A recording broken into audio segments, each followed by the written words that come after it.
Boa noite mais uma vez a todas, a todos aqui presentes. Hoje é o nosso sexto encontro do curso, né? Por uma vida filosófica, a gente está mais da metade. E em especial, né, a gente vai falar, porque eu vou falar de outras coisas ainda hoje, mas a gente vai falar principalmente sobre David Hume, que foi um filósofo britânico, né, do século XVIII. Ele nasceu em 1711 e morreu em 1776. Ele foi considerado um filósofo empirista, né? O empirismo é uma corrente filosófica que defende, né, que o conhecimento ele depende da experiência. Ele foi influenciado por Locke e Berkeley, que são dois grandes empiristas também, junto com ele, junto com David Hume. Ele teve contato com muita gente interessante da época, Montesquieu, Voltaire, Rousseau, né? Muitos dos enciclopedistas também ele teve contato, mas no geral ele não teve uma vida muito polêmica, exceto porque ele escreveu, ele publicou na verdade por volta dos 25 anos uma obra chamada Tratado da Natureza Humana, que é a obra dele mais conhecida. E ele escreveu muito jovem, ele de fato era um filósofo precoce, e a gente vai perceber que depois, por conta do seu pensamento, ele sofreu 3 acusações, que são as acusações que estão aí no quadro. Foram acusações de um reitor da universidade, se eu não me engano, de Edimburgo. Ele tinha pleiteado um cargo, mas depois do conhecimento dessa obra dele, né, esse reitor ele pegou fragmentos do texto dele, né, colocou fora de contexto e foi acusando ele, né, do que está aí no quadro, né, de ateu, de herético e de cético. A gente vai falar sobre isso, mas eu queria me debruçar um pouco mais sobre as questões no geral das acusações. Bom, tudo bom? Boa noite. Depois, se você quiser assinar aqui a lista, tá? Depois no final você me lembra. Então, assim, eu disse, né, desde a divulgação do curso, que eu estava preocupado um pouco com a biografia, mas eu não acho que a biografia seja o mais importante. Tem algo que é para além da biografia, mas eu falava da biografia, das acusações, das problematizações e das proposições que esses filósofos, que fizeram da sua vida algo, né, de uma filosofia prática mesmo, sofreram, né, vivenciaram. Eu quero falar hoje em especial das acusações, porque isso é muito recorrente na história da filosofia. A gente pode começar com Sócrates, mas ainda antes de falar do Sócrates, eu acho que tem algo ainda importante, né? Em que consiste a acusação? Um filósofo ele estipula uma maneira de ver o mundo que vai de encontro ao estabelecido, ao status quo. Então isso incomoda os poderes, sejam eles poderes políticos, poderes teológicos, geralmente, né, são esses, né, teopolíticos, e se pega uma ideia e distorce essa ideia, ou como uma caricatura, né, que você pega alguém, aumenta o nariz, você exagera, só que em alguns casos, é muito mais do que uma diferença de grau, que você estica alguma coisa, pode ser uma diferença de natureza, ou seja, tem uma outra natureza, mas que você toma a partir de uma meia-verdade, né, ou a partir de algo que parece, né, que é verossímil, para você acusar um filósofo. E eu vou retornar a alguns dos que a gente já viu rapidamente, um que a gente não falou muito, né, que seria o Sócrates, né, que foi condenado, né, ele foi condenado à morte, acusado de corromper a juventude e inserir novos deuses, né. É engraçado porque o Sócrates ele não se propõe a defender uma outra divindade. Ele falava de uma voz, né, que ele ouvia, que muitos dizem que é a voz da consciência, né, que o daimon, né, que dizia, né, para ele ter uma atitude, né, de deliberação, de ponderação, de compreensão e de uma atitude diante de uma situação. Mas ele não fala literalmente, né, de introjetar um outro Deus no politeísmo, digamos assim, dos gregos antigos. Não tem nada disso. E o fato também de corromper a juventude. A ideia basicamente é o quê? O Sócrates ele partia do princípio do questionamento, né? Tem um método dele lá socrático, da ironia e da maiêutica, né? Da ironia de perguntar, né? Até fazer com que o interlocutor não desse uma resposta. E depois a maiêutica, que alguns atribuem até ao Platão mesmo, que é o parto de ideias. Você pergunta até que esse indivíduo, né, ele acaba respondendo, inclusive coisas que ele nunca estudou. Isso é plenamente justificável na filosofia platônica, porque ele acreditava na imortalidade da alma, né, no que ele chama de metempsicose, que é a transmigração da alma, quando uma alma vai para outra. E antes disso tudo a gente já teve acesso ao conhecimento. Então, para Platão, aprender é recordar. Tudo que a gente está aprendendo aqui ou em outros momentos, segundo Platão, a gente já sabia, a gente só está recordando, né?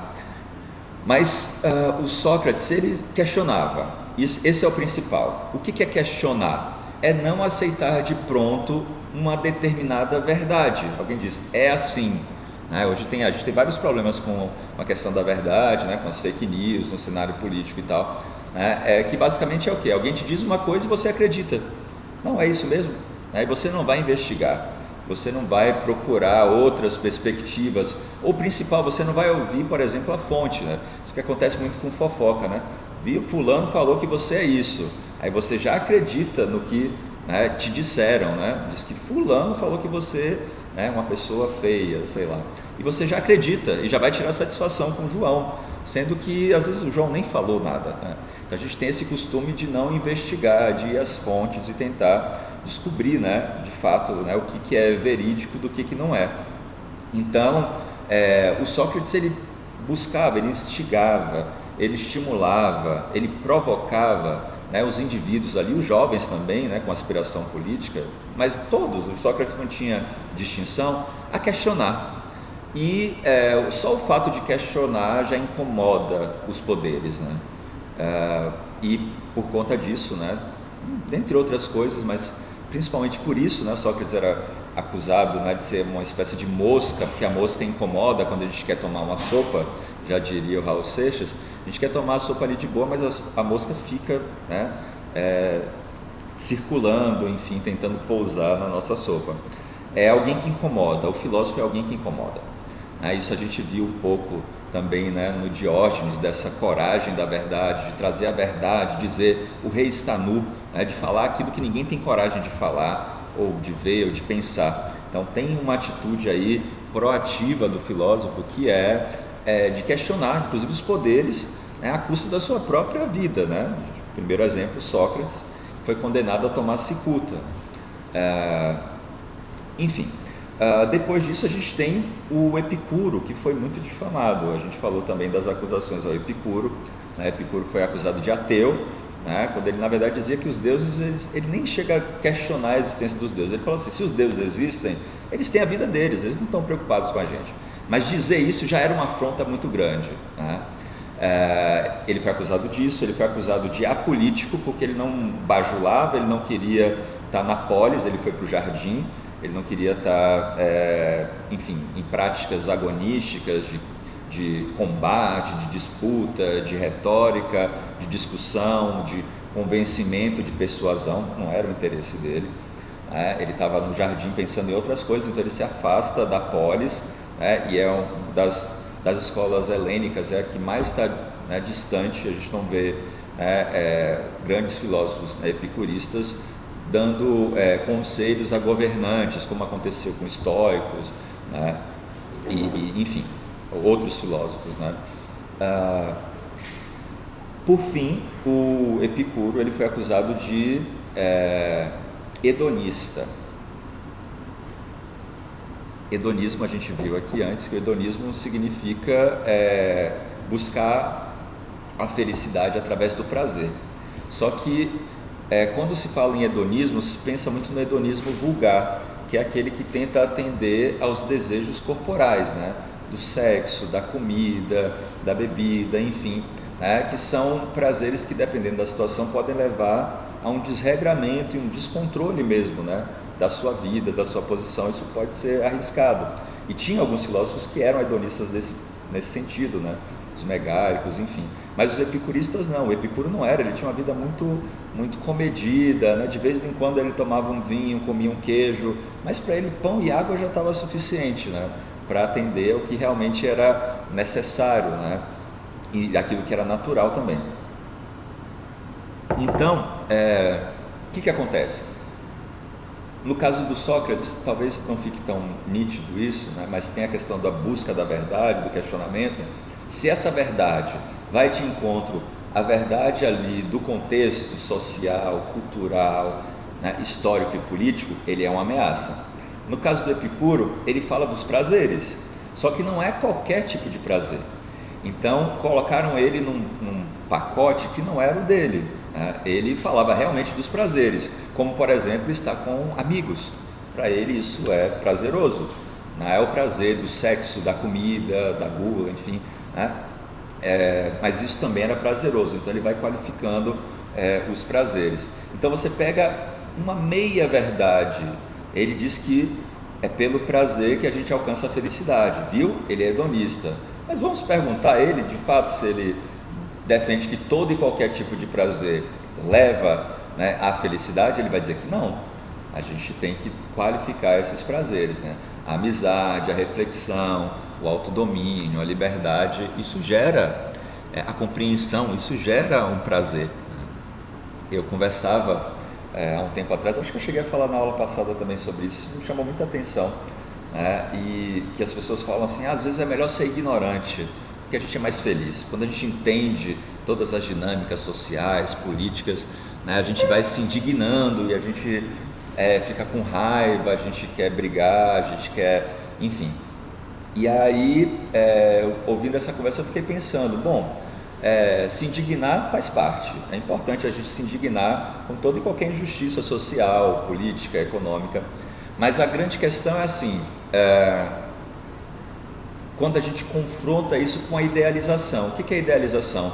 Deveria ser do jeito que eu quis, eu espero que o mundo seja do jeito que eu quero, e aí que está o problema. A gente idealizar é um problema, porque você idealiza, você projeta, e a probabilidade de não ser do jeito que você quer é muito grande, e aí necessariamente o que acontece? A gente se frustra, a gente fica frustrado, aí a gente fica ressentido, a gente fica com ódio, a gente fica com inveja, com ciúme, né? As paixões tristes que a gente falou na semana passada.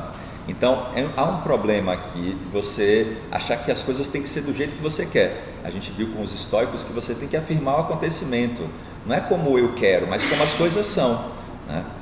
Então o Epicuro ele foi acusado disso tudo, né? De ateu, e de fato ele fala uma coisa diferente do que era, né? Que era o discurso politeísta, ou até depois teológico cristão. Ele fala ele não vai proibir os discípulos dele de participar da política, mas ele vai dizer que, se possível, se você não puder se envolver nisso, fique na sua. Então ele tinha essa postura, mas ele não era totalmente apolítico. E se a gente for mais a fundo, né, talvez nas últimas aulas ali com Foucault, com Deleuze, o Deleuze com certeza, o Deleuze vai dizer que tudo é política. A gente só vai ter que distinguir o que é macropolítica do que é micropolítica, mas tudo é política. Até nas relações amorosas, por exemplo, tem política porque tem relação de força, são energias, tem várias coisas. Mas é porque a gente tem essa noção de que política é necessariamente algo ruim, né? Depende da qualidade da relação. Então tá, né? Sócrates condenado, Epicuro difamado e o Spinoza excomungado, que foi a aula passada. O Spinoza foi considerado ateu, né, porque ele dizia que o Deus era a natureza, que, né, em resumo, né? Então no século XVII, dizer que Deus é natureza já te levava para o ateísmo, né? Ele dizia, o primeiro livro dele, o livro mais famoso, a obra dele mais interessante, eu acho, mais completa, é a Ética, e lá no primeiro livro, no primeiro capítulo, ele fala de Deus. Só que esse Deus dele é o Deus imanente, não é o Deus separado, o Criador, é o Deus que é natureza, está na natureza. É mais complexo do que um panteísmo, assim, é mais complexo, mas a grosso modo seria um panteísmo, ou seja, tudo é Deus, né? Ou tudo em Deus, né? Seria mais criterioso. Mas é só porque ele tinha uma visão diferente de um modelo, ele foi acusado de ateu. Aí não dá para dizer, né? Nem ele se consideraria ateu. Além disso, ele foi considerado, quem lembra, imoral. A gente falou sobre a imoralidade, que ele vai fazer a distinção, né, de ética e de moral. Ele vai dizer que a moral está voltada para valores, para modelos, para a lei, para a pura forma da lei, né? E ele vai defender, digamos assim, uma ética dos afetos, dos encontros, que não está pronta, né? Então, a gente vai ver isso no Hume também, mas o Spinoza vai dizer que o mal não existe. O mal não existe. O mal, né, o mal com L, né, dessa relação maniqueísta, o bem de um lado, o mal do outro. Ele vai dizer, o mal não existe. Existe o bom e o mau encontro. Se eu bebo uma água, é um bom encontro. Se eu tomo um chumbinho, é um mau encontro, eu vou, né, morrer. Então, tudo depende da relação dos encontros, né? E por fim ele foi acusado de materialista, porque ele questionou a consciência e valorizou o corpo. Só que a consciência é um efeito disso nosso que é imaterial, que é do pensamento, né, do que não é físico. Só que ele fala da razão no segundo gênero e da intuição ou pensamento no terceiro gênero, que é aquilo nosso que é imaterial, que é semiótico, né, que é do pensamento e da linguagem também. Então, ele vai dizer que a gente, como isso daqui, se eu não me engano, é o Pascal ou Montaigne, não lembro agora, que vai dizer que há mais razões do que a razão pode compreender, quando você fala de emoções, por exemplo. Ou até o próprio Nietzsche vai dizer, né, que o corpo ele é fascinante, ele tem muito a nos dizer, muita coisa que a gente ainda não sabe. E Spinoza vai nessa mesma esteira quando ele diz, a gente não sabe o que pode o corpo. Essa é a grande questão dele, e por conta disso ele foi considerado materialista, né? Numa época que se valorizava demais a razão, né? E a gente vai ver hoje também uma certa crítica também à razão com Hume. Então, por conta dessas três acusações, ateu, materialista e imoral e moralista, Spinoza ele foi excomungado, né? Ele foi expulso da comunidade judia. Logo depois ele tomou uma facada, né, que por sorte não machucou, porque ele desviou, e ele teve que viver uma vida muito discreta, sem muita exposição, negou algumas vezes a função, o ofício de ser professor. Ele preferiu ser um pensador, digamos assim, privado do que público. Tudo isso também para preservar o seu pensamento e a vida, porque aqui é importante destacar, pensamento e vida estão juntos, né?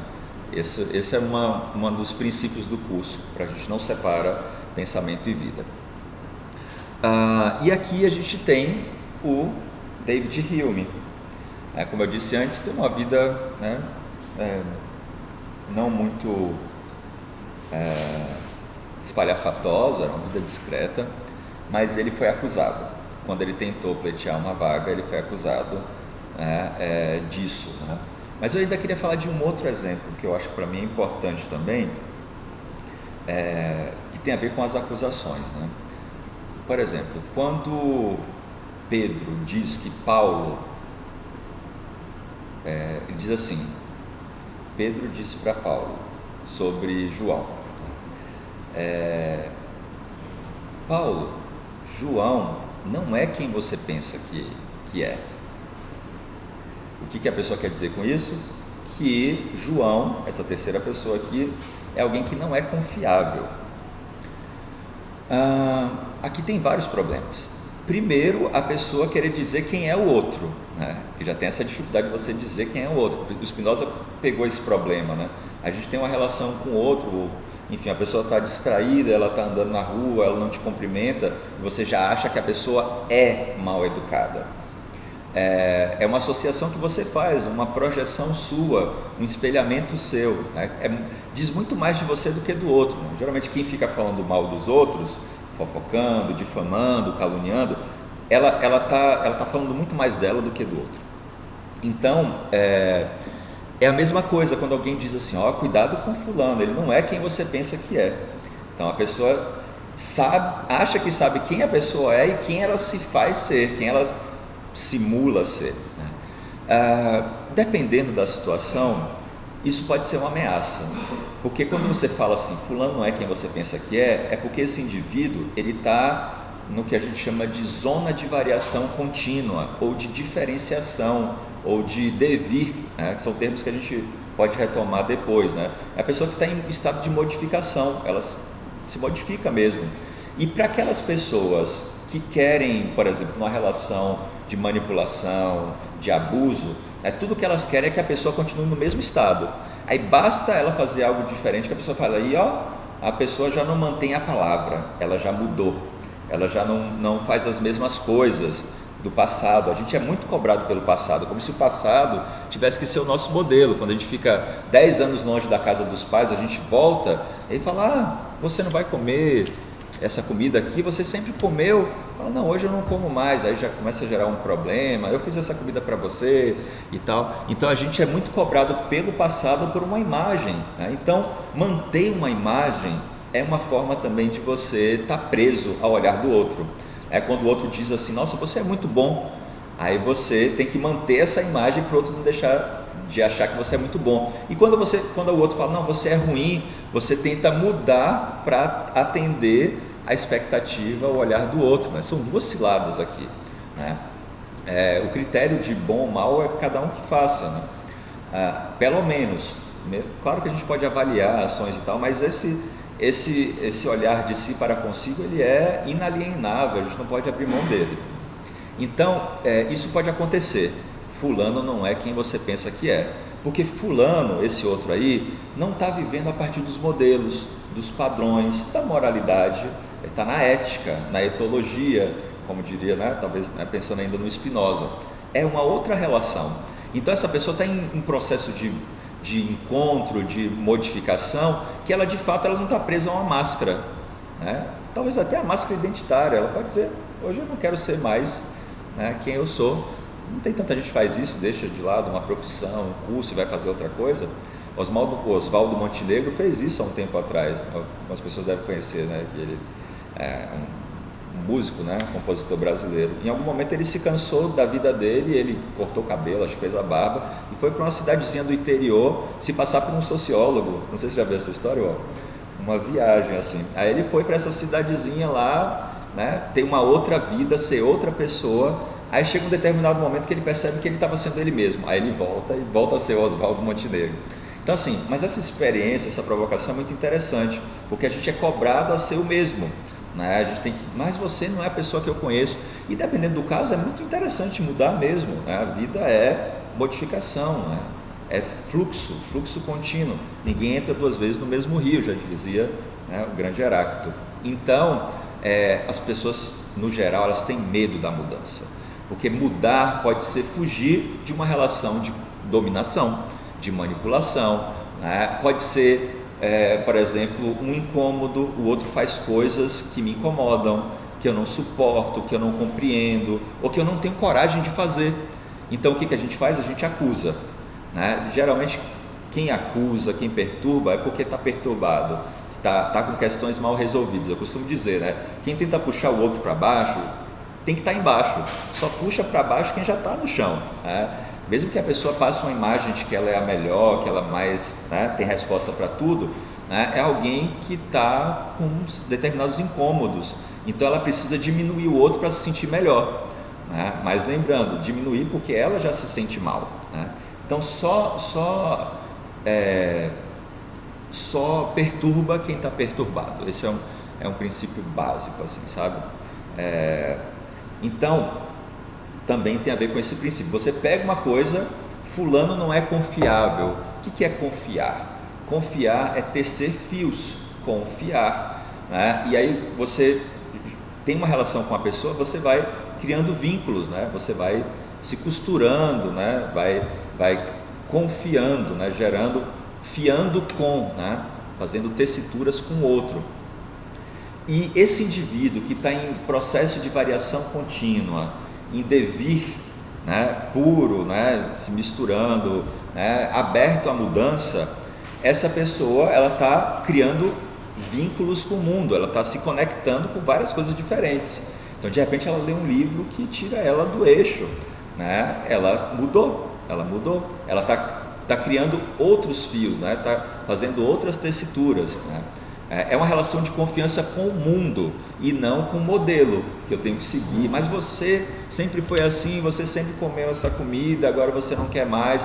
Mas não estou te reconhecendo, você não é fulano que eu conheço. É como se a gente fosse preso, né, a um raio identitário, um poste identitário, que a gente não pode, né, ter outros afetos, outros comportamentos, outras vivências, enfim, outros pensamentos. Não, eu mudei, eu repensei e hoje, né, eu vejo o mundo de outra maneira. Então a gente vive num momento que, às vezes, a luta por uma certa identidade pode ser uma prisão.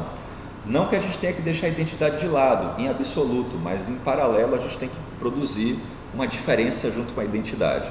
Porque a identidade também é um meio de você ser identificado. E o que os governos, os poderes querem é identificar a gente para depois controlar de alguma forma ou até exterminar, enfim. Mas eu acho que em paralelo com a luta desse marcador importante sociológico, né, que é da identidade, há uma experimentação aqui que é da diferença pura. O que seria a diferença pura? Não é ser diferente do outro, mas diferir-se de si mesmo. É você se colocar nessa posição de estar, né, em modificação contínua, né? E aí a gente tem, né, dos que a gente falou e dos que a gente vai falar também, essa defesa da diferença. A gente está falando de filósofos da diferença, né? A maioria deles aqui são considerados filósofos da diferença. Então a diferença é uma ameaça. Quem está se diferenciando, se aperfeiçoando, se aprimorando, né, é uma ameaça, né? O questionamento parte desse princípio. Eu começo a questionar, né, e aí por conta desse questionamento eu vou ser acusado, vou ser difamado, vou ser silenciado, vou ser cancelado. Então tem vários dispositivos sociais para tentar tolher, né, o questionamento. Vai dizer, é louco. Aí tem a questão, né, de anulação do discurso do louco. O discurso do louco não serve para firmar contrato. O louco não pode firmar contrato. Então você, deixa ele falar. Aí você desqualifica o discurso do outro, né? São maneiras de tentar, digamos assim, tolher, né, diminuir, não deixar se manifestar essa diferença. Eu estou chamando aqui de diferença, mas que pode vir de várias maneiras. E aqui não é diferente com o filósofo que a gente vai investigar um pouco hoje, né, que é o David Hume. Vale lembrar que o Hume ele é muito discutido na parte da epistemologia, que é a parte, né, do conhecimento. É uma parte mais densa, eu não vou fazer isso, talvez eu fale bem pouquinho. Pensando na vida filosófica, eu vou tomar algumas questões aqui que eu acho que são mais urgentes, mas não mais importantes, mas eu acho que nesse formato aqui, para um encontro, eu acho que vai render alguma coisa para a gente. Então, temos aqui, né, nessa carta desse reitor da universidade, da universidade que ele queria dar aula, né, ele pega alguns fragmentos da obra dele, né, principalmente do Tratado da Natureza Humana.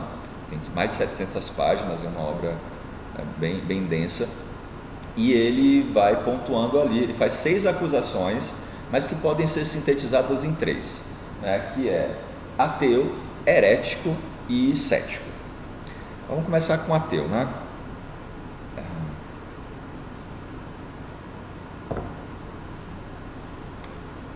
Não é possível ter certeza de que ele de fato era ateu.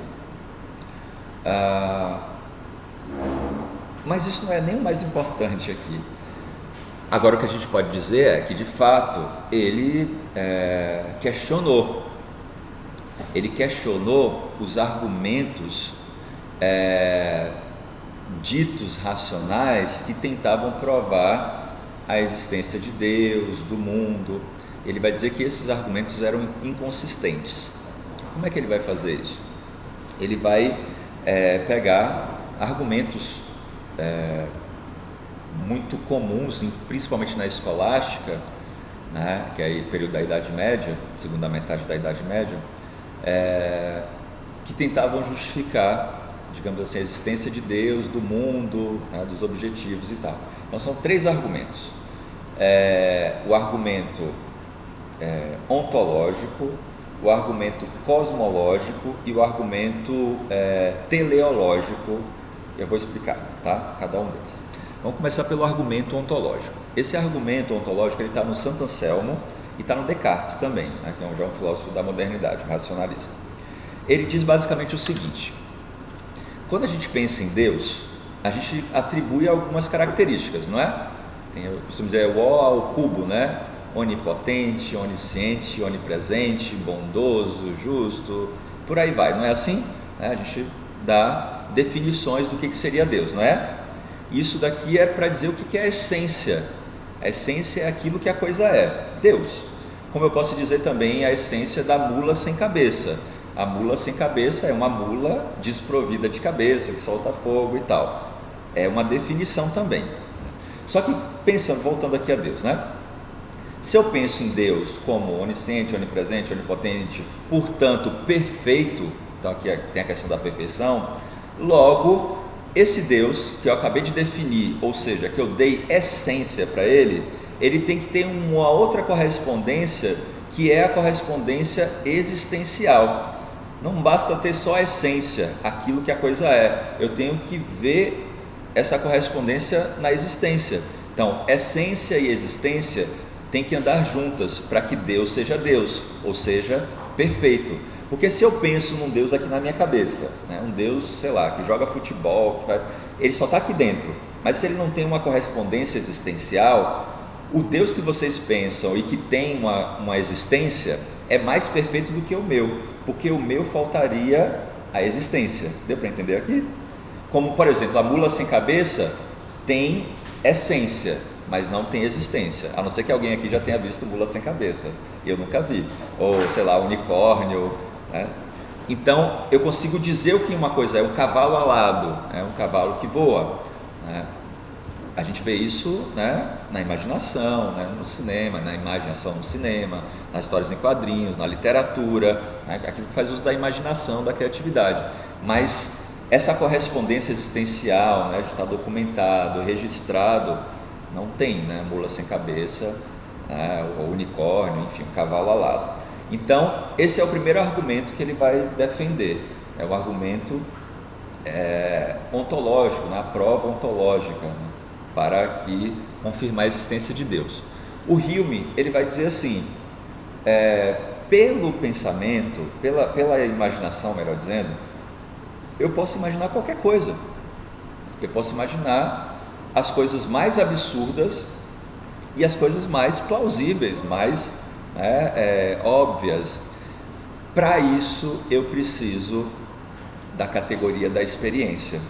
Se eu não consigo, né, experienciar isso, experimentar isso, então não tem como eu dizer que isso existe. Então, se eu não tenho como comprovar através da experiência a existência de Deus, então eu suspendo o juízo. Ele vai tomar isso do pirronismo, né? A questão da época, da suspensão de juízos, né? Então ele vai ser, a gente pode dizer, né, como se fosse um agnóstico, né? Ele não vai nem dizer que Deus existe nem que não existe, ele não vai ficar brigando por isso, ele vai dizer que não tem como a gente ter certeza, né? Então cabe aqui o princípio da dúvida, da suspensão. Se eu não posso experimentar, né, como diz, né, é o Tomé que fala, né, só acredita no que vê, é o Tomé que fala disso, né, só acredito, né? Então, para ele, né, no caso do empirismo aqui, junto com o ceticismo, você não tem como supor a existência de alguma coisa se ela não está validada pela experiência. Então, se não tem experiência, não tem como comprovar. A gente pode especular, falar muito, mas não tem como provar de fato. Ok?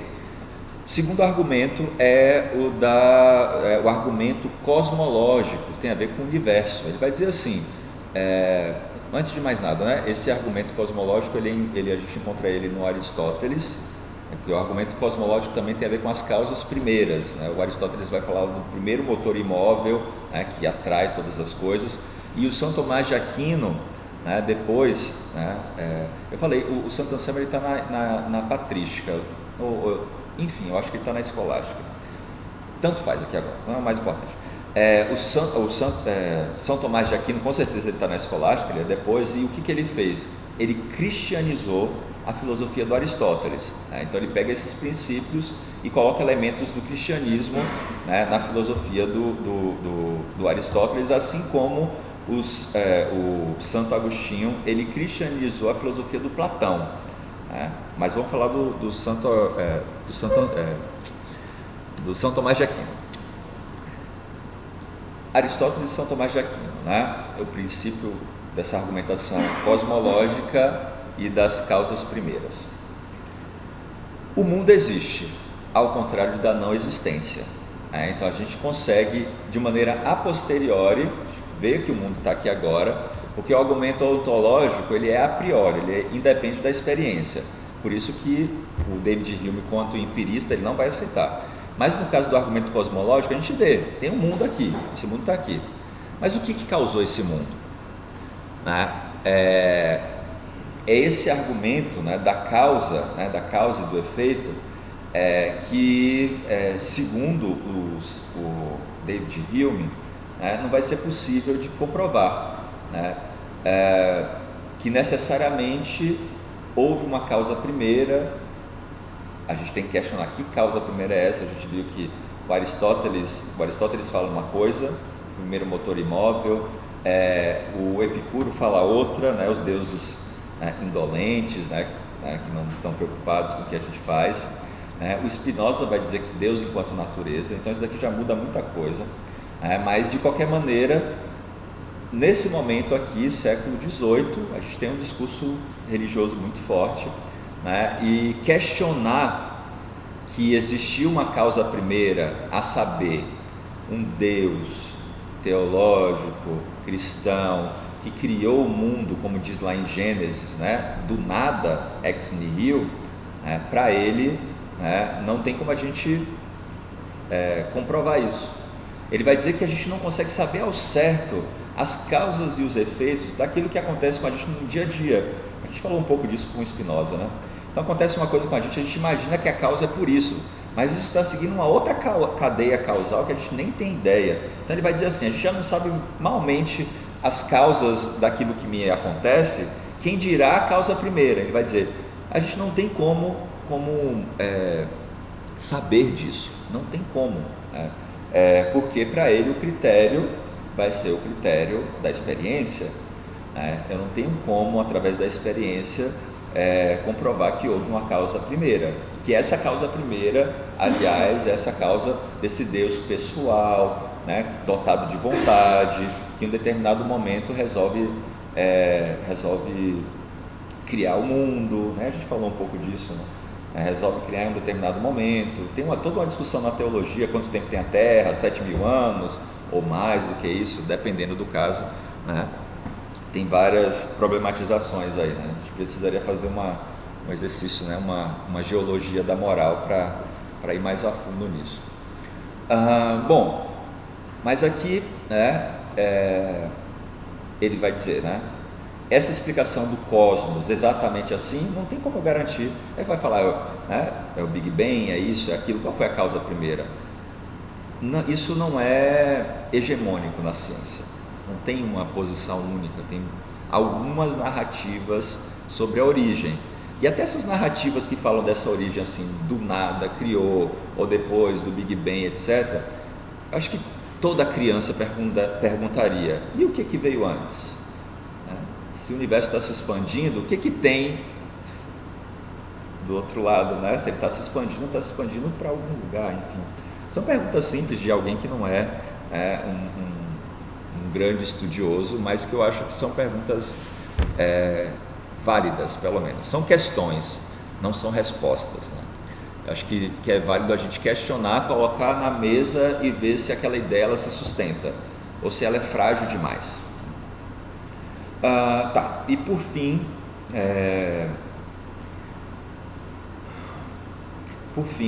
o argumento teleológico.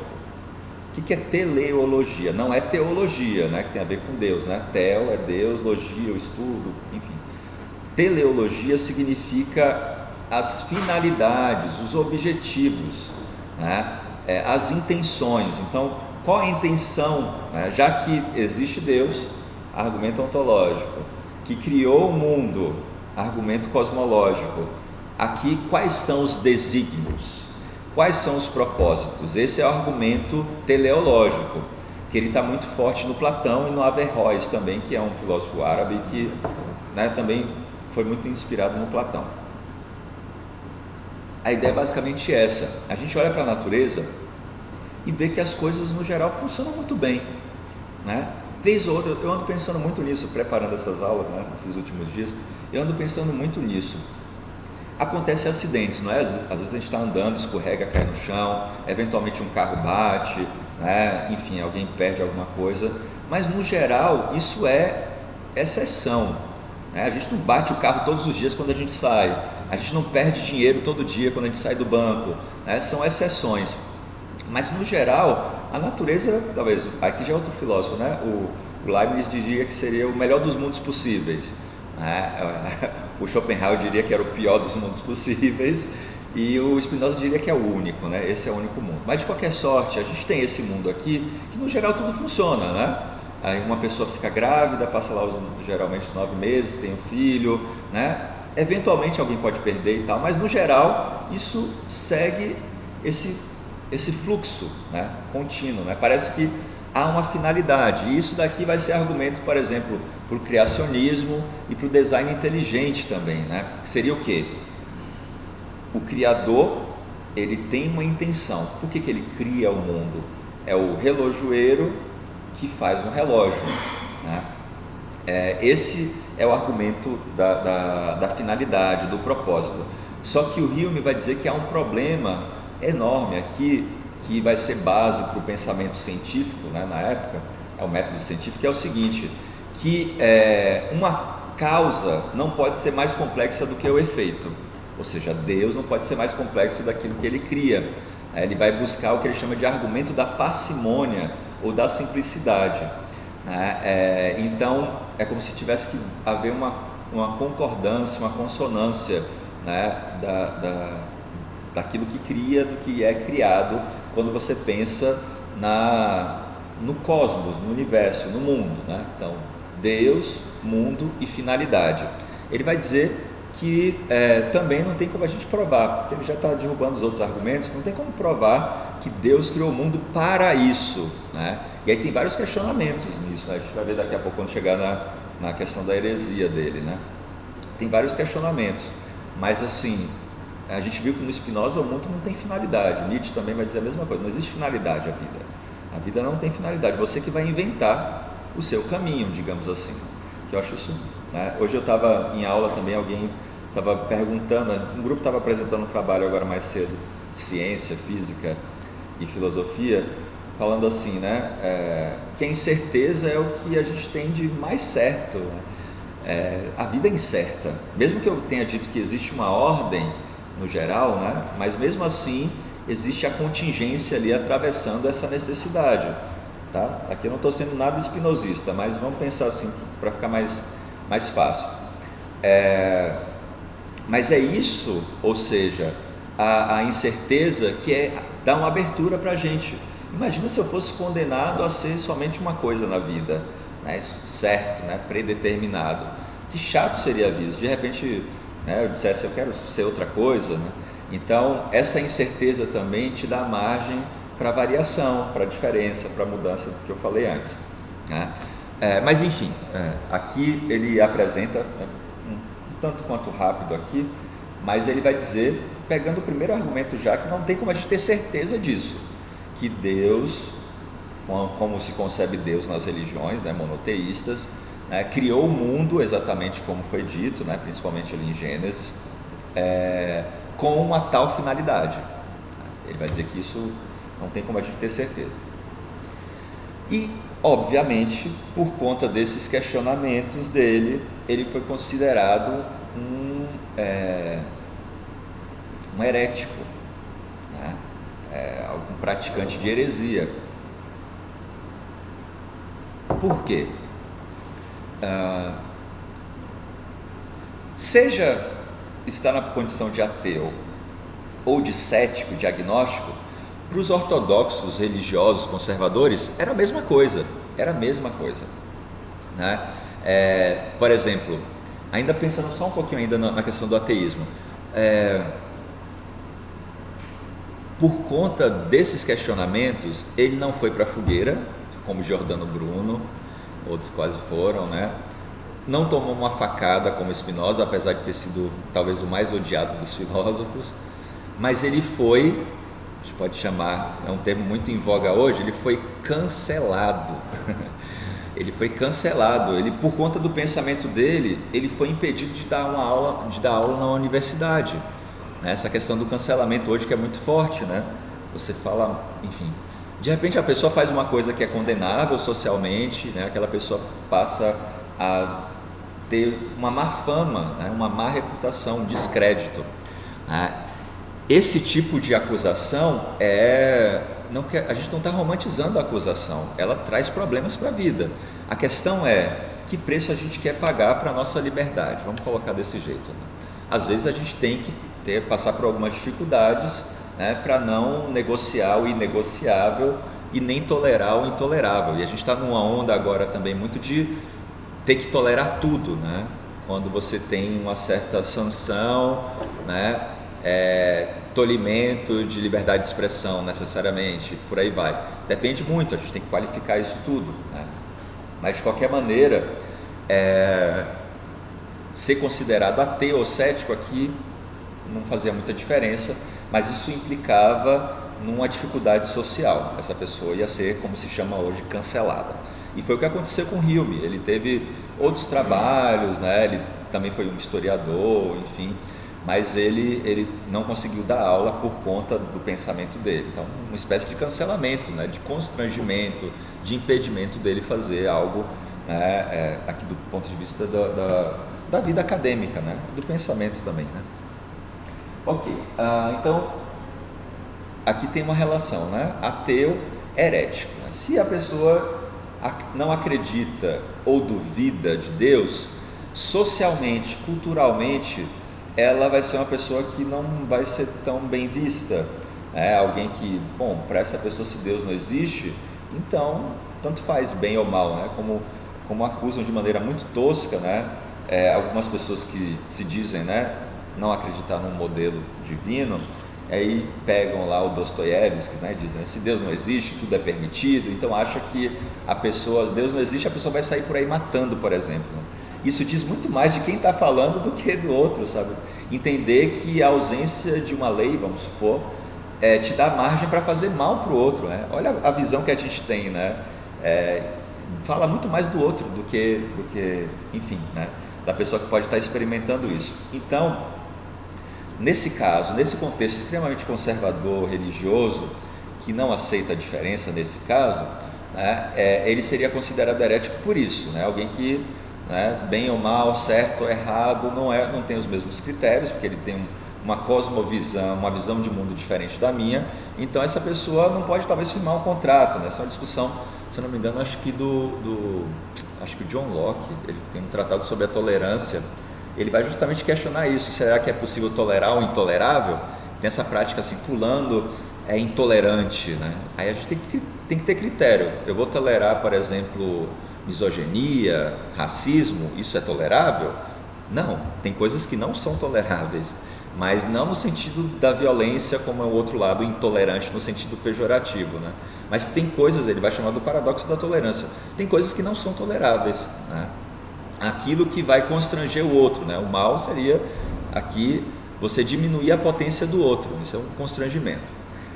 Tá, então aqui com relação à heresia, né, ou ele ser considerado herético, parte de um outro elemento também muito espinhoso, que é o seguinte, ele vai dizer que o mal em si não existe o mal em si. Se você diz isso para um religioso, já é um problema, né? Isso também vai ser um problema se a gente falar com qualquer pessoa, tanto o senso comum como até o bom senso, né? Vai ficar abismado, como é que é o termo que fala? Ridicularizado não, tem um termo, fulano, isso é muito dito no seio religioso, fulano ridicularizou, não, tem um termo, tem a lista aqui, acho que o colega ali atrás não assinou também. Enfim, depois eu lembro do termo. Alguém lembra aí do termo? Quando fala assim, quando fulano faz alguma coisa que é uma vergonha para o seio religioso, escandalizou, né? Então, seria um escândalo dizer que o mal não existe em si, né? E aí tem as explicações para a origem do mal, que é um tema muito amplo, muito complexo na filosofia, né? O Santo Agostinho fala disso, o São Tomás de Aquino, enfim. De onde vem o mal? Por que o mal existe?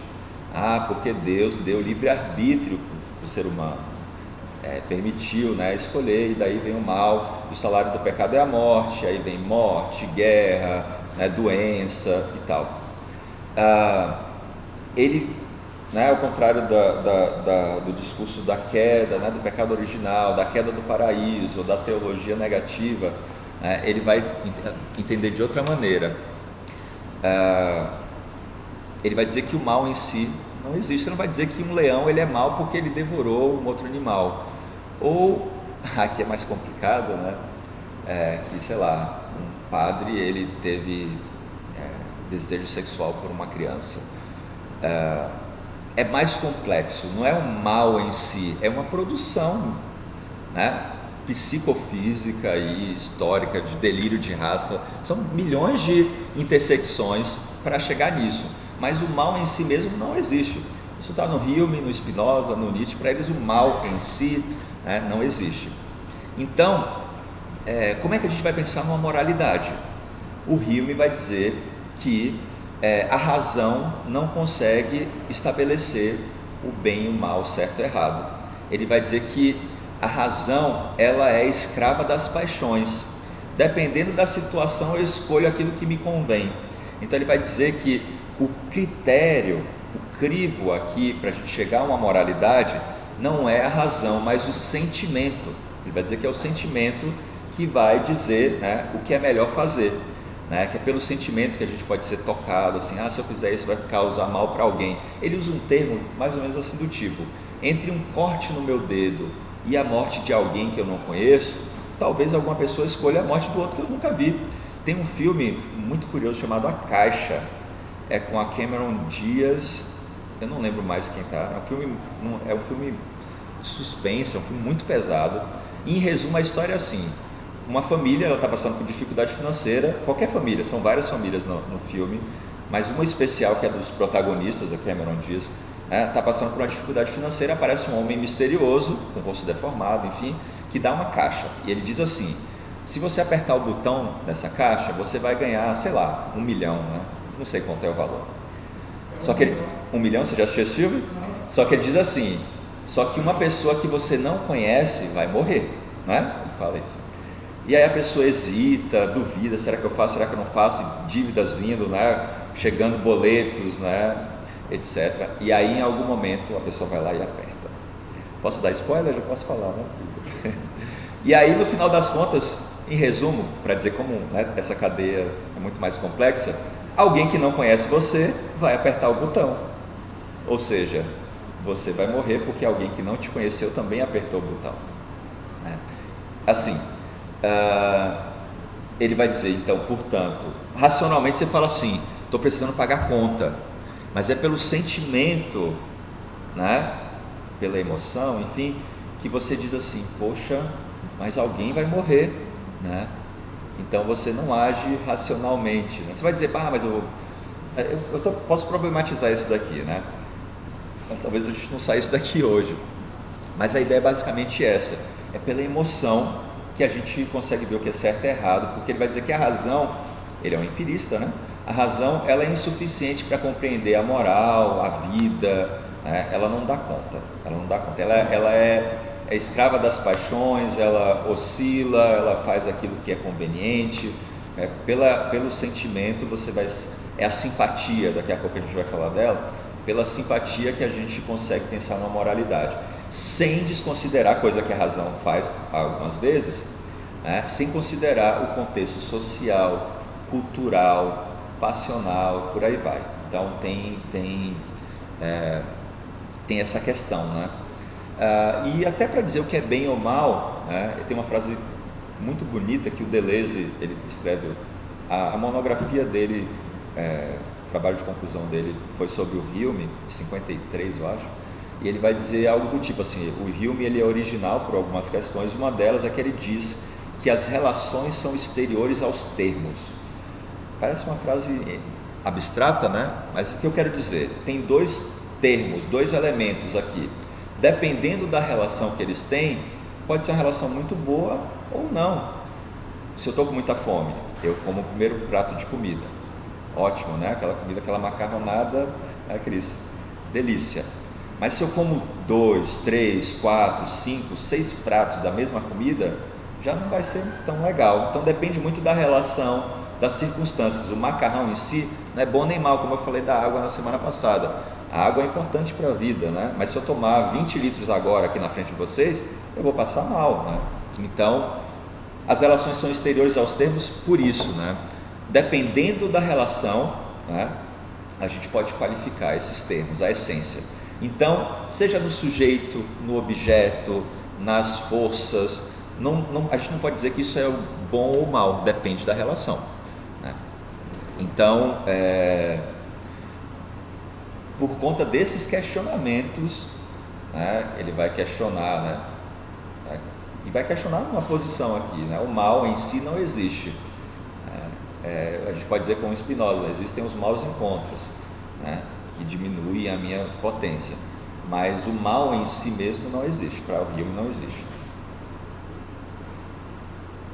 Tá.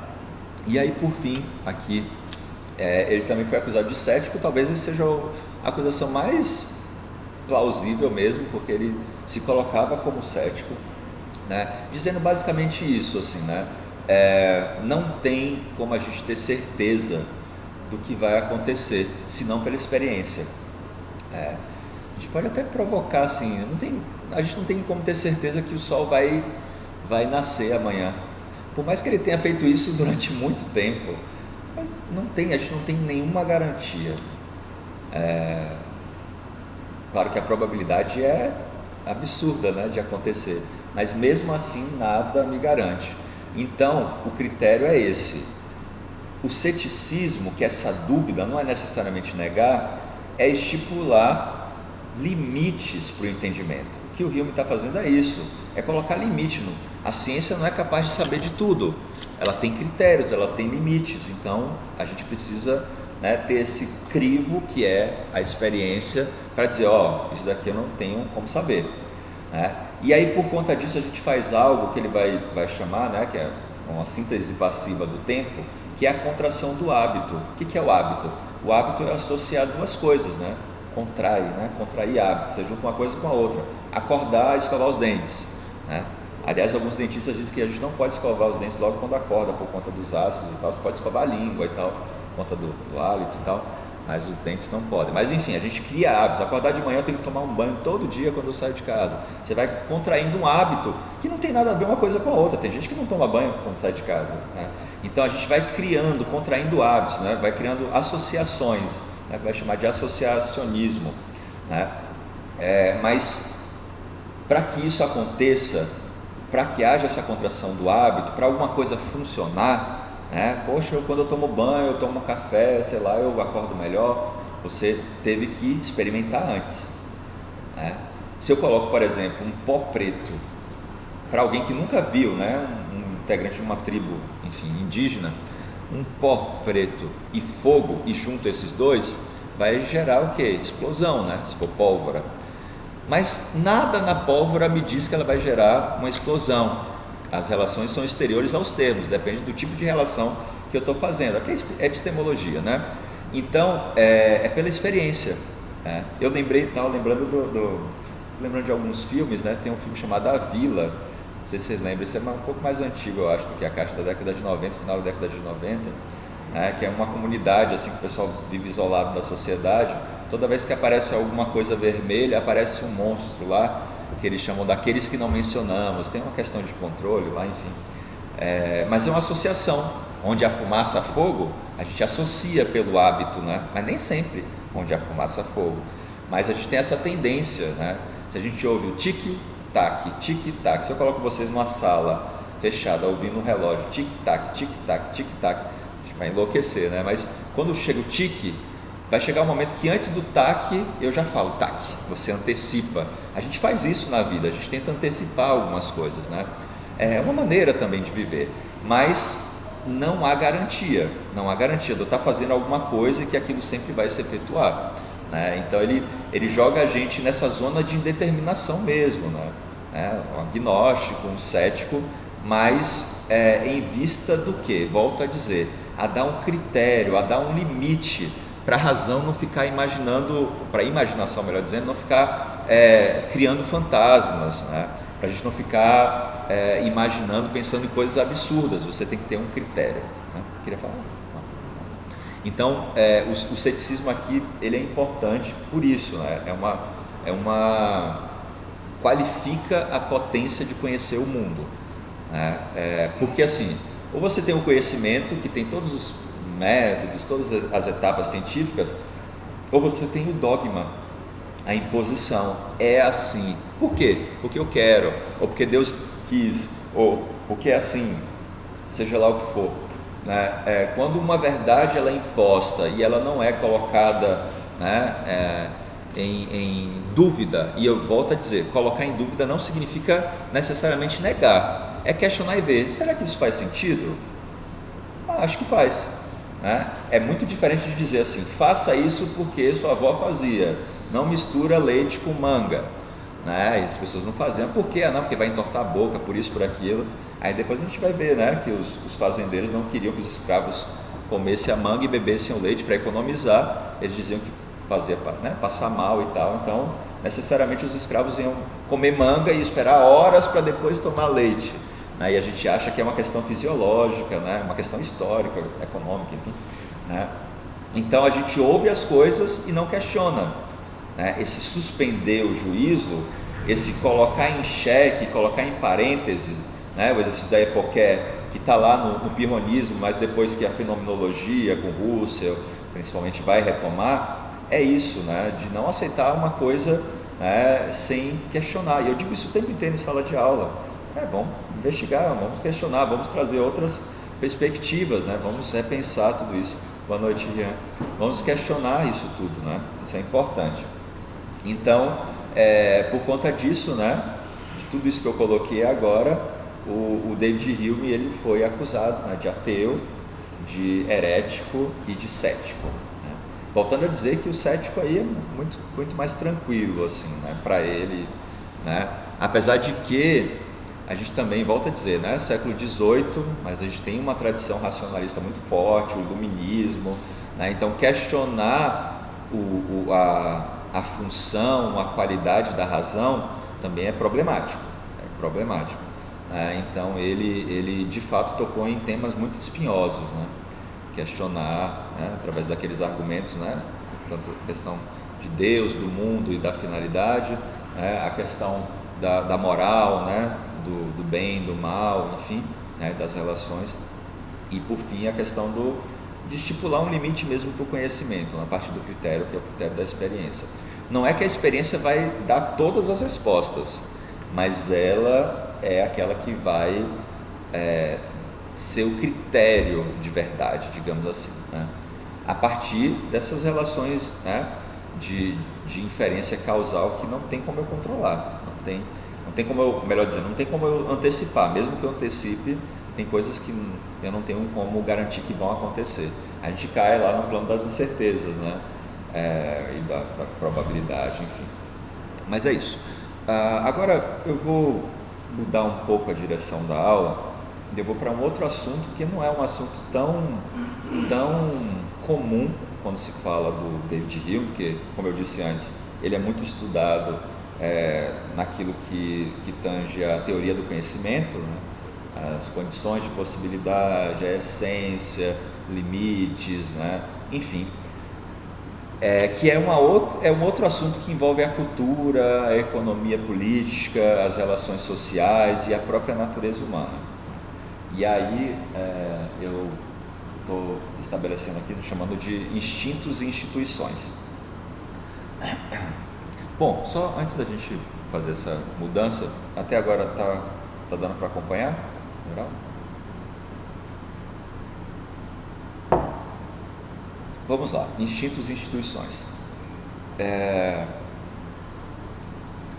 Tanto os instintos quanto as instituições são meios, ou melhor, para atender os instintos e as instituições, são criados meios para essa satisfação, seja um meio específico na natureza, ou seja um meio, digamos assim, institucional.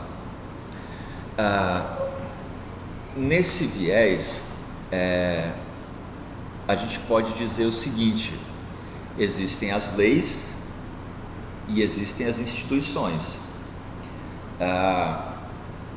A lei é tudo aquilo que limita as nossas ações. As instituições é tudo aquilo que cria um meio para a gente poder efetuar as nossas tendências. Vou melhorar. É como se fosse assim, por exemplo, o instinto. O ser humano não tem instinto nesse olhar aqui. Ele tem tendências que se efetuam em instituições.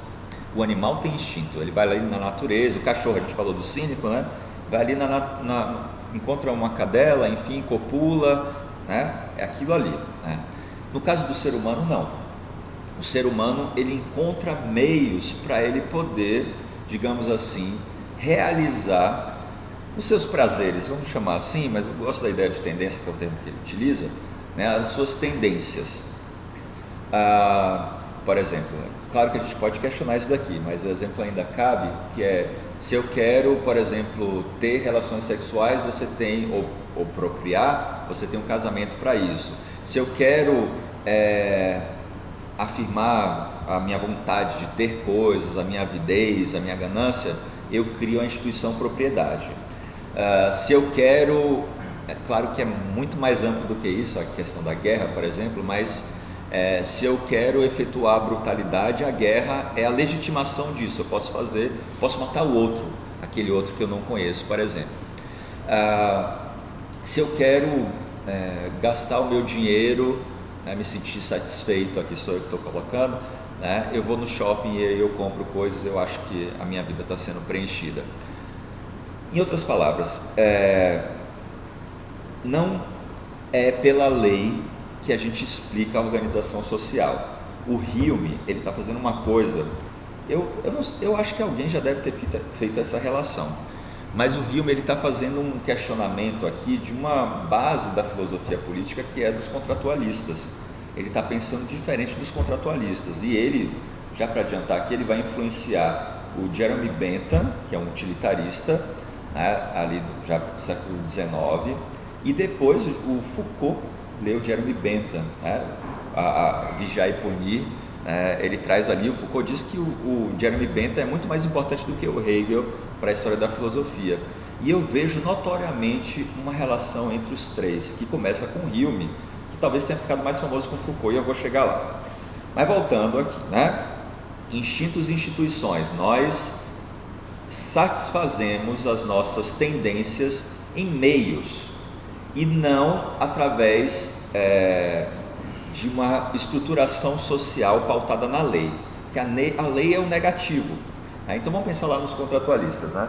O que os contratualistas fazem? Eles colocam o positivo fora do social, esse estado de natureza, e eles colocam o negativo no social. O que é o negativo no social? É o contrato social, o pacto social, a alienação, né? Então, qual é a concepção, pelo menos um dos mais famosos, que é o Thomas Hobbes?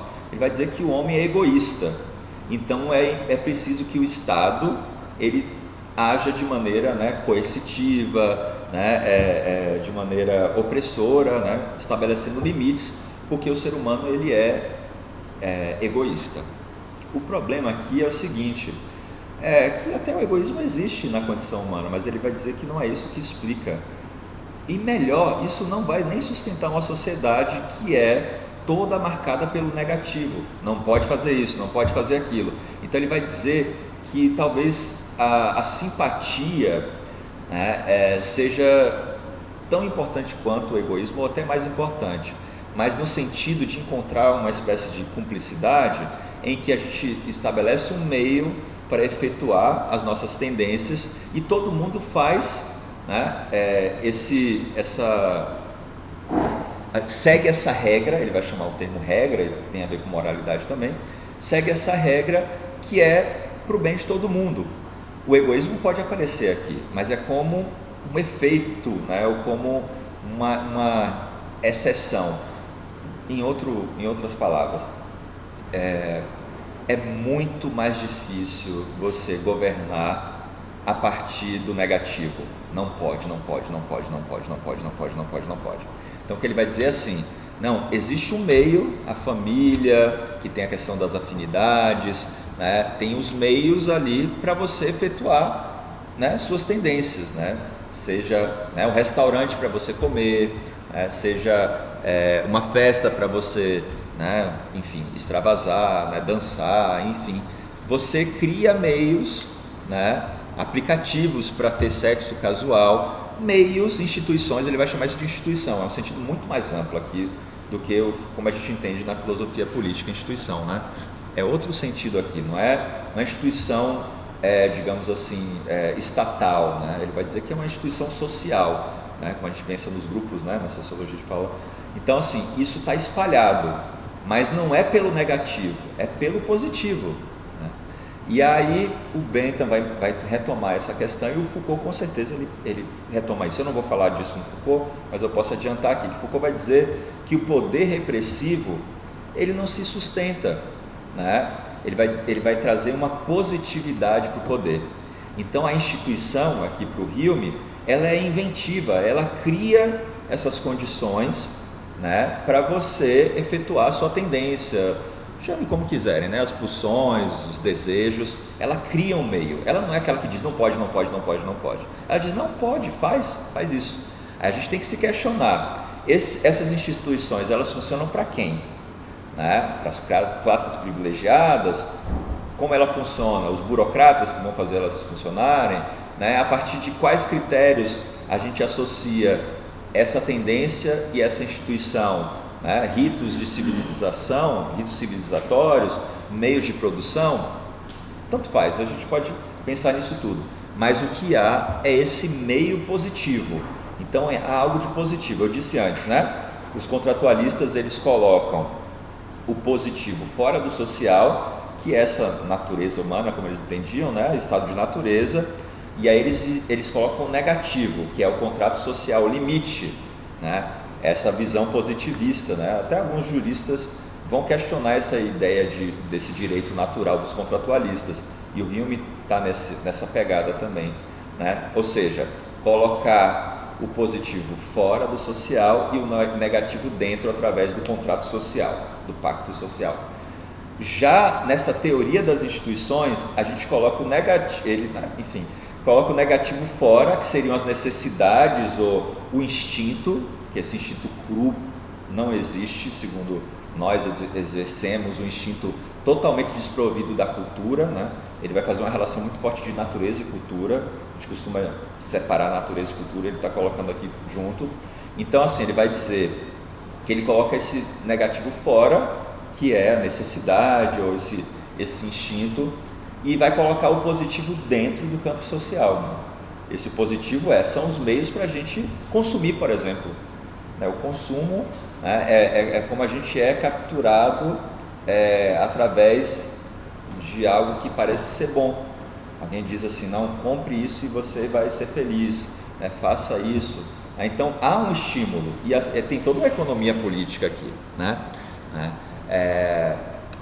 A produção de falta, quando o Hume vai falar sobre o bem e o mal, ele vai questionar até a ideia de falta, né? Que a falta em si mesma não existe. O Deleuze e o Guattari vão também tomar esse viés, né? Aí depois vai ser uma crítica à psicanálise, né, ortodoxa. Então ele coloca o positivo no social. O que é o positivo? Quer dizer que é o que é bom? Não necessariamente, mas é aquilo que produz algo, que instiga, que estimula, né? O Foucault vai dizer, né? A gente tem um contexto social, cultural, econômico, né? Político também, que fez-se necessário, né, a invenção, digamos assim, da criminologia ou da psiquiatria. Ele faz uma inversão do saber e do poder. Francis Bacon dizia, né, saber gera poder. O Foucault, ele até concorda, mas ele inverte, ele vai dizer que poder gera saber. Então, por um contexto, né, revolução industrial, enfim, você precisa de uma mão de obra qualificada. Então, aqueles que não se enquadram vão para os, né, os grandes hospitais, né, manicômio, hospício, ou vai para a prisão, né? Então, esse regime, ele produzia, né, delinquentes e loucos, né? Então, é óbvio que as instituições, elas estabelecem, mesmo que involuntariamente para a gente, modelos de vida, né? É engraçado, não sei se vocês já pensaram sobre isso, mas como tem momentos que a cidade é mais movimentada, tem momentos que a cidade é mais movimentada, por exemplo, no horário do almoço, aqui próximo, né, tem a Copeb, tem o IFBA, tem a Marcos Freire, tem a Monteiro Lobato, então aqui tem um certo fluxo, né, muito grande de carros nesse horário. Ele vai dizer, a instituição, isso faz com que a gente almoce meio-dia e durma à noite. É como se fosse uma associação. A gente vai associando. Domingo a cidade está muito mais vazia do que os outros dias da semana, porque existem outras coisas que fazem com que a gente tenha que sair. Mas o que eu quero dizer assim, aqui a gente teria que entrar no tempo, que não é um assunto do Hume, mas como o tempo e as determinações que a gente imprime no tempo também condicionam a nossa vida. É aquilo que eu dizia, né? Dependendo da dinâmica social, você tem uma produção de subjetividade. Então eu estou dizendo que tem uma sociedade, né, que não é mais aquela jurídica, repressora, que só diz não, mas é aquela que diz compra, consuma, faça, né, crie conteúdo na internet, enfim, é um produto que vai virar depois, né, vai virar valor, né, econômico, mas enfim.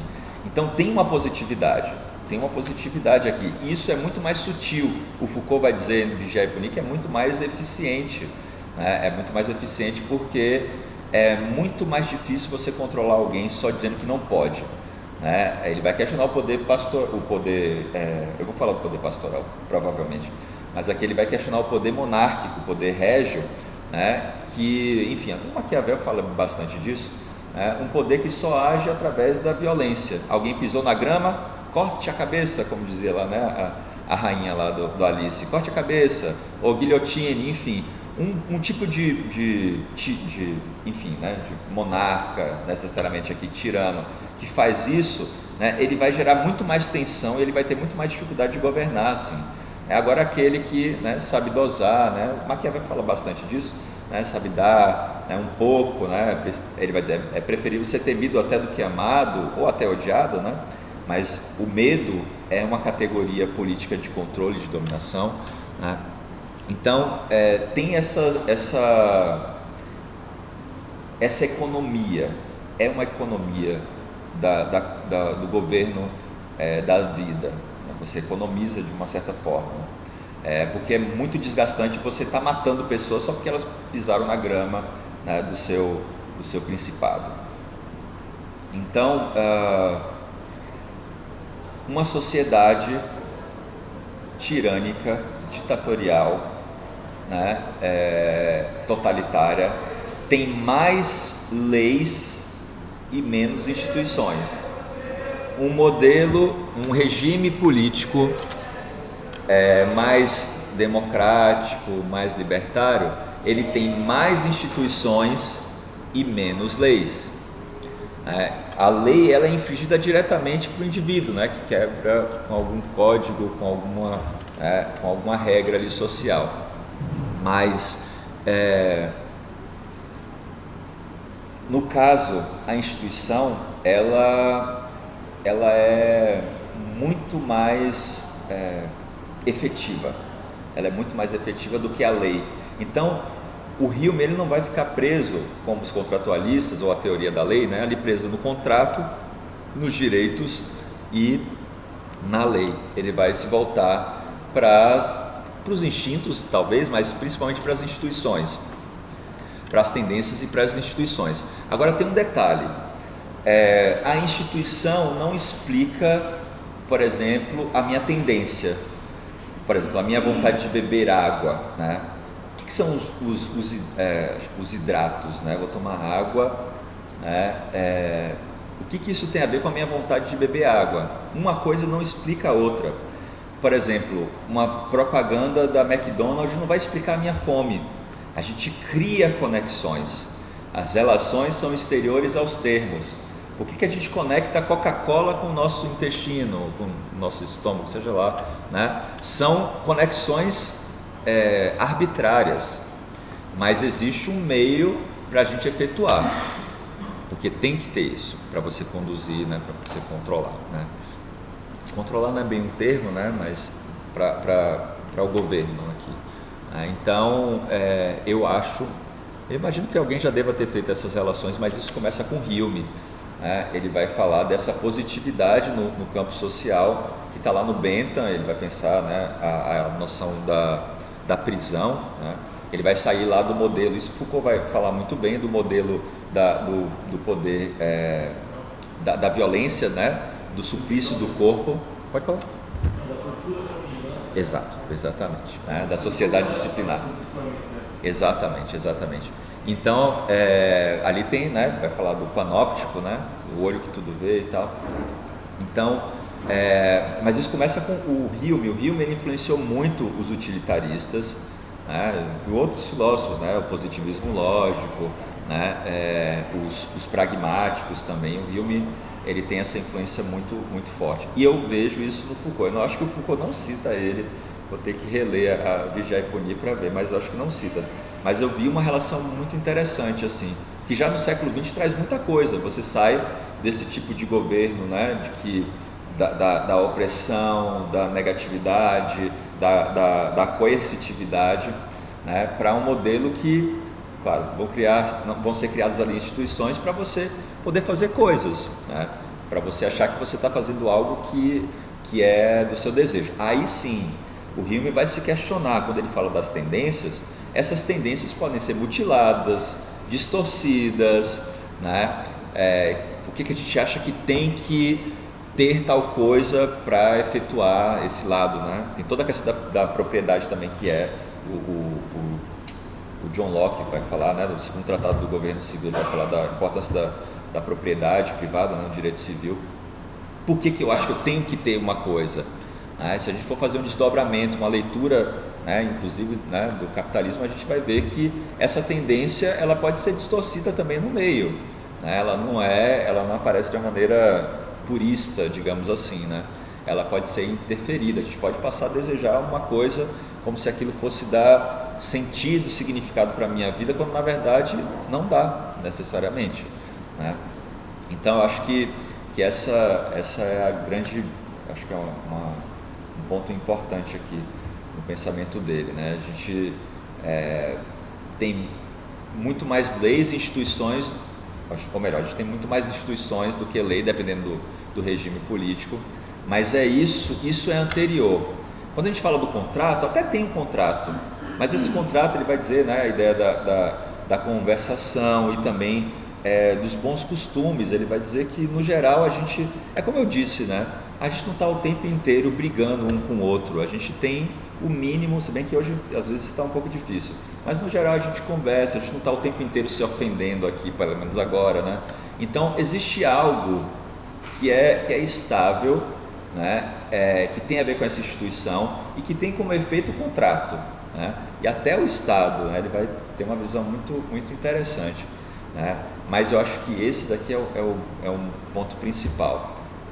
A instituição, na sua positividade, ela é muito mais eficaz, muito mais eficiente, né? Mesmo que ela explique, né, toda a nossa dinâmica social, né?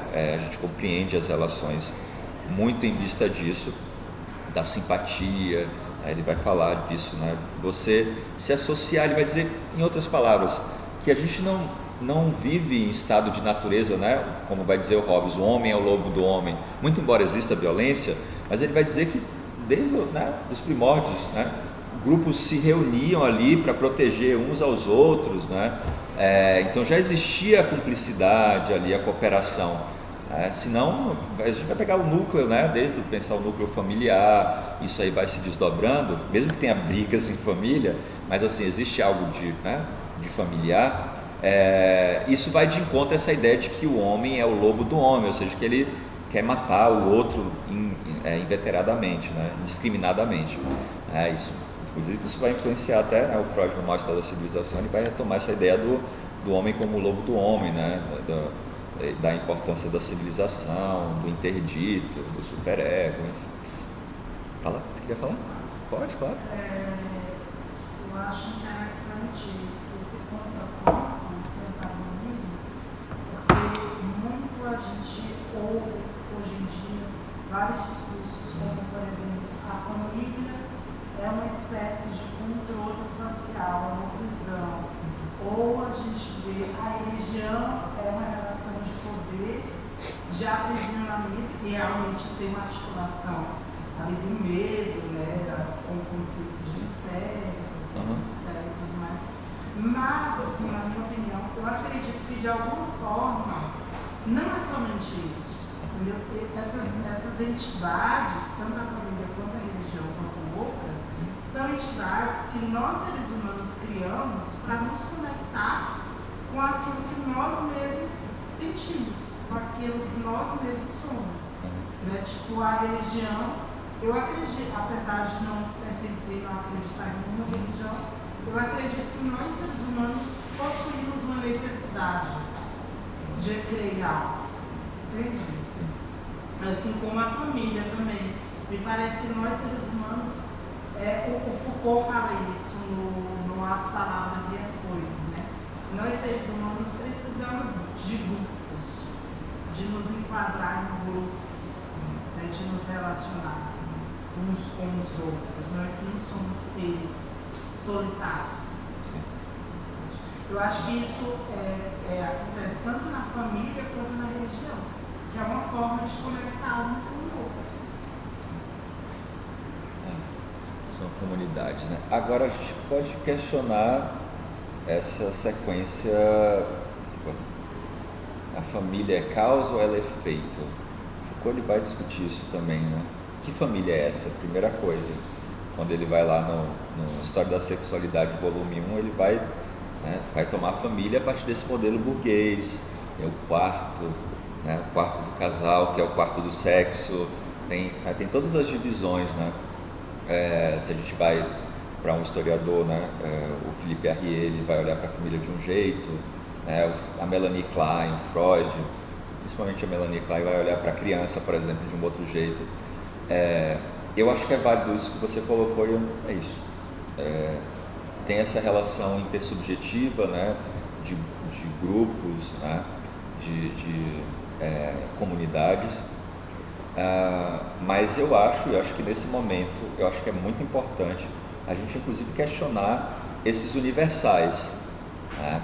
O David Hume ele foi muito influenciado pelo Guilherme de Ockham, que foi um dos últimos ali filósofos da escolástica, já quase no declínio ali da escolástica.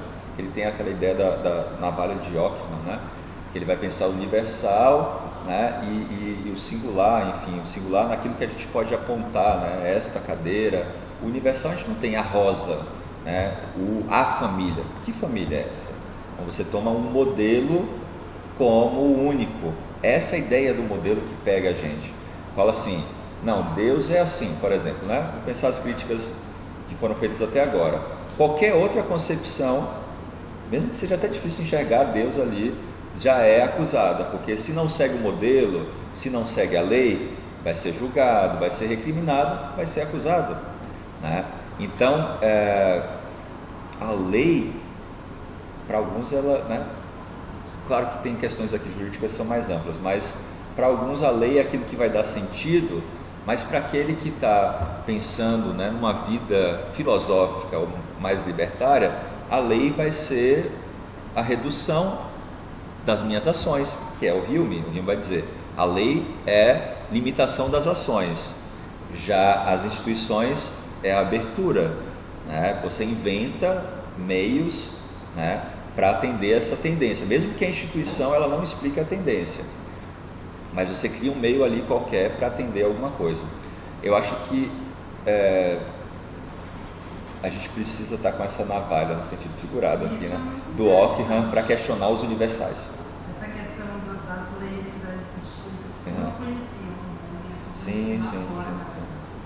Só tinha visto o nome dele. Ele, dos que a gente está estudando, é um dos menos estudados. Isso, eu acho interessante essa questão das instituições, porque hoje em dia nós podemos pensar, por exemplo, nós vivemos em períodos políticos, né? Onde se fala muito sobre política. Quando a gente está em um meio de descontraído, né? A política, ela às vezes não é muito bem-vinda naqueles ambientes, né? Mas quando a gente está num debate, a gente de alguma forma ganha liberdade para expor nossas opiniões, independentemente Exato. de quais opiniões. Então, essa organização seria a instituição, né? Institucionalização do debate, o lugar onde eu aqui posso falar coisas que lá fora eu não falaria. Exato. Né? Isso daí é o que o Rime vai dizer. Uma sociedade democrática ela tem mais instituições do que leis. Uma sociedade com regime tirânico, totalitário, tem mais leis do que, ou seja, tem mais limitações. Né? Eu acho que essa é a luta, né? A luta é para que cada um possa se colocar, né? Pensar. A democracia se vale da diferença, né? Das perspectivas diferentes. Né? Quando você exige que as pessoas pensem de maneira igual, né? Isso é totalitarismo. Você reduzir a diferença a um elemento unificador, né? Isso é totalitário.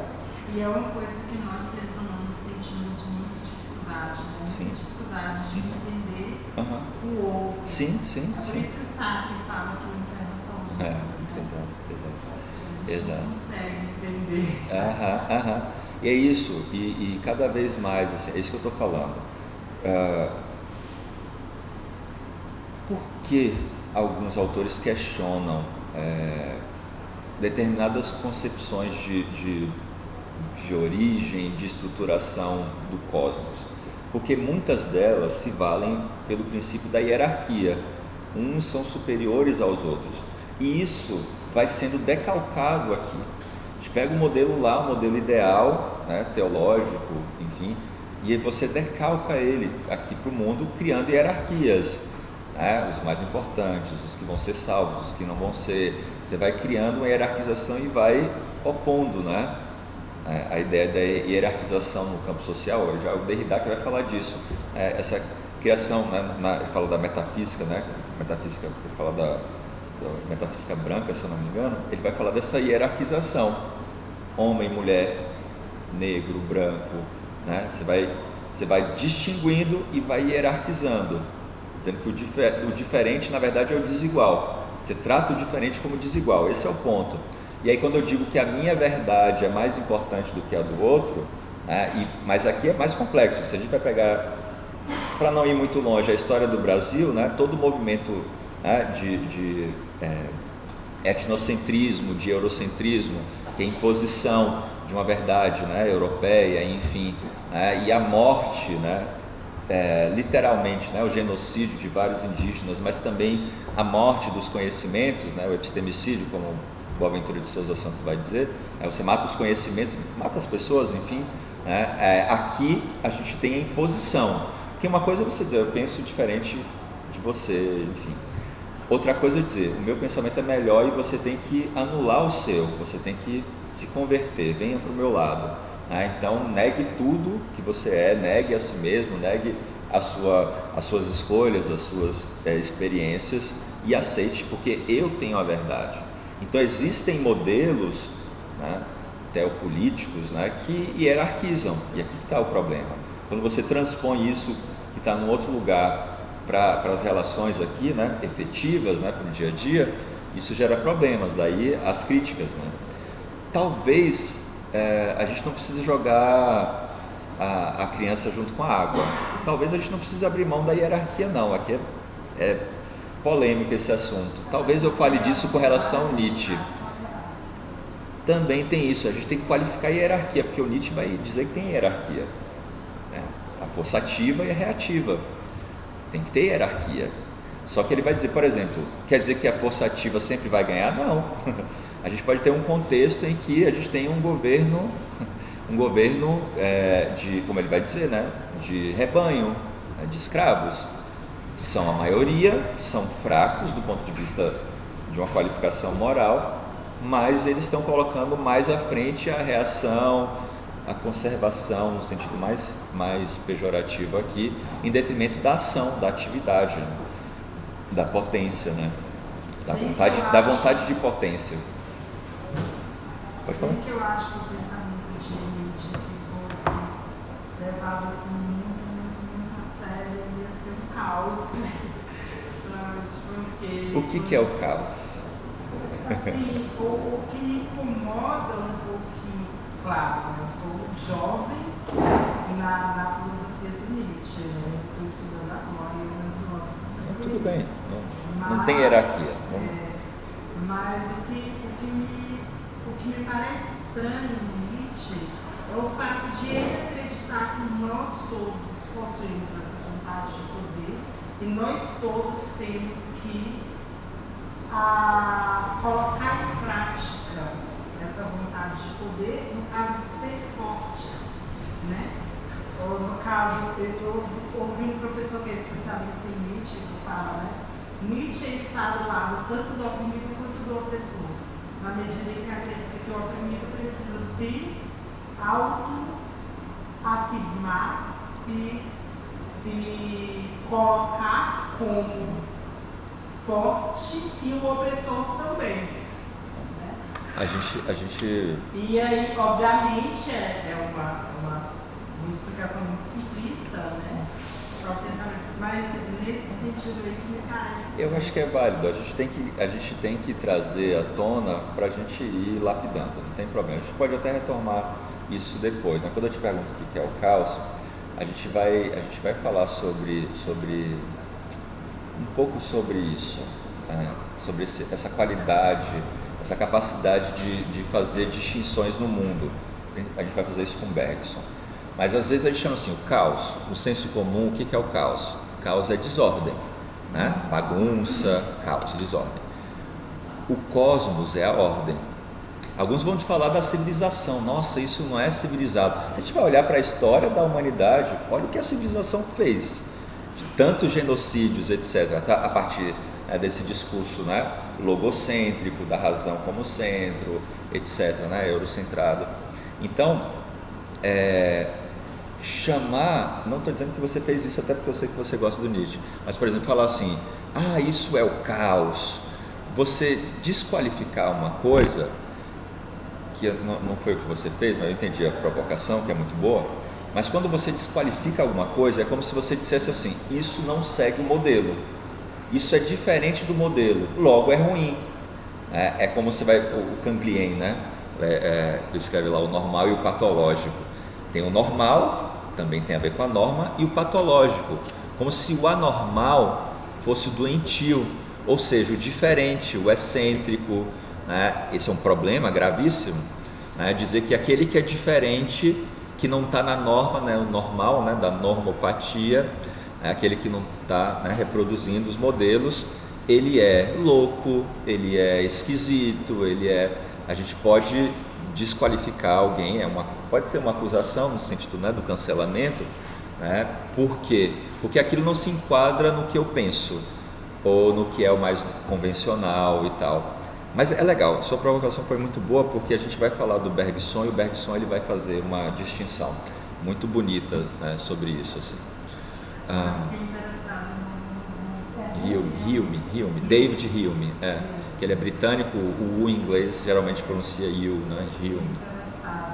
É diferente, eu estava falando aqui que eu acho que eu não vi ninguém fazendo isso. Deve ter, eu vou pesquisar depois na internet, mas existe uma linha assim, uma linha de pensamento do Hume, passando pelo Jeremy Bentham, um utilitarista, né, que pensou o modelo de prisão, e o Foucault. Porque parece que o Foucault leu tudo, né? O Foucault? Sim, Foucault leu muita. Foucault tem inspiração em todos Não. os filósofos. Não, o Foucault ele leu muito. Interessante. Então, é título de curiosidade aqui, já que você falou, eu gosto de mudar de assunto. O companheiro do Foucault, Defé, acho que é assim que pronuncia o nome dele, ele trazia, ele é sociólogo, ele trazia as coisas para o Foucault. Olha a minha ideia aqui para a minha pesquisa. O Foucault já vinha com 10 coisas assim do assunto, sabe? Ele tinha um ritmo, sabe, muito.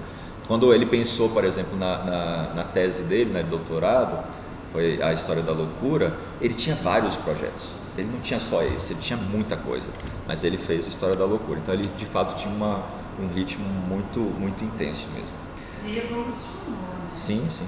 Foucault vai ser um dos nossos contemplados daqui a algumas semanas. Gente, é isso. Se vocês tiverem alguma pergunta ainda, eu estou por aqui. Mas eu queria desde já vou mandar um e-mail também, lembrando que semana que vem é feriado, né, dia 2 de novembro, então a gente não vai ter encontro. A gente volta depois com o Nietzsche. Depois a gente vai ter o Nietzsche. Nietzsche, Bergson, se eu não me engano, Foucault e Deleuze. A gente está mais para o final agora, né? Hoje é o 6º encontro, mas a gente tem um tempinho ainda. Se vocês quiserem fazer alguma pergunta, alguma consideração, fiquem à vontade. Todo mundo assinou a lista? Eu não assinei, não. Está aqui na frente. Então é isso, gente. Tudo bem por hoje? Acho que sim. Acho que sim? Então tá, gente. Vamos aproveitar a chuva, né?